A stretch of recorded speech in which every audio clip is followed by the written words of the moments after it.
Hi, my name is Robert Shelley with Shelley Law, and my law firm assists healthcare providers with employment contract issues.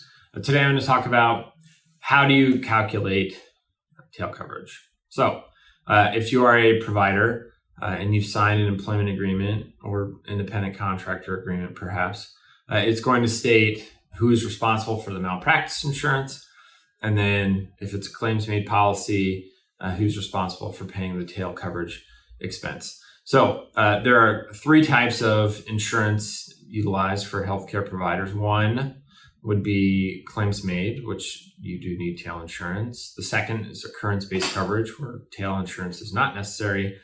Or you could be working for like a large healthcare network, and then they would be self-insured. And in that scenario, it's very unlikely you'd have to pay for tail at all. So this is specific to providers with claims-made policies, and then in the contract, it would dictate that the provider would have to pay for the tail policy after the contract is terminated.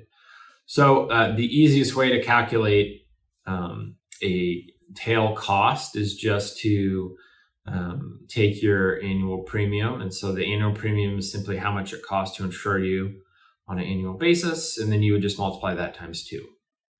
Now, it can vary from 1.5 to all the way up to 3 times, but a good rule of thumb is it's going to be twice what your annual premium is. Now, that's a one-time cost.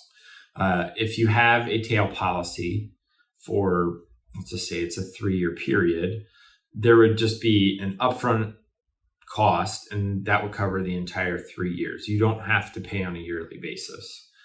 So let's say you have a $10,000 annual premium, then the tail cost would be $20,000. Most of the insurance companies expect the entire amount to be paid upfront. Some of them do offer payment plans, but many of them don't. There are a few ways of getting out of paying for tail insurance, and I think it's probably a good idea to go through those. So one, obviously negotiating in advance of signing the employment agreement, where it states that the employer would be responsible for paying the tail cost. That's the first way. The second way would be your new employer would pay your old tail. That's called nose coverage. You could think of that as like a quasi signing bonus in some ways. And then the last way would be, this mostly applies to people in private physician-owned practices. But if your new job uses the same insurance company, it's very likely that that insurance company is just going to roll over your policy into your new policy, and then you won't have to pay for tail insurance. Now, obviously, you're going to have no idea if you just start a job where your next job is going to be. So that's not something you can count on. But there are many states where specific specialties kind of, identify with and utilize a specific insurer. And so let's just say you're in cardiology.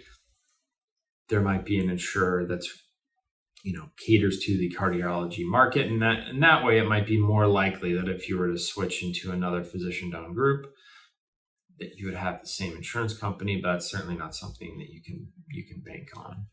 So the easiest way to calculate tail coverage is just to double whatever your annual premium is. Now, most people don't know what their annual premium is. So you need to ask the employer or contact the insurance company directly and find out what it is.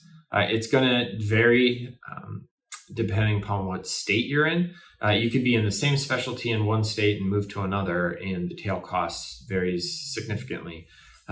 It's mostly based upon kind of the states that have put some strict caps on the med-mal damages, whereas others, if there's no caps, the insurance can be much more expensive.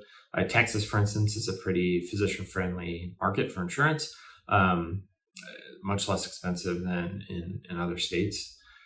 So you just kind of need to think about, all right, what state am I going to be in? What's the environment like for malpractice claims? And then based upon that annual premium, you'd be able to calculate what your tail cost will be. If you have any questions about your tail policy or employment agreement, feel free to contact my law firm.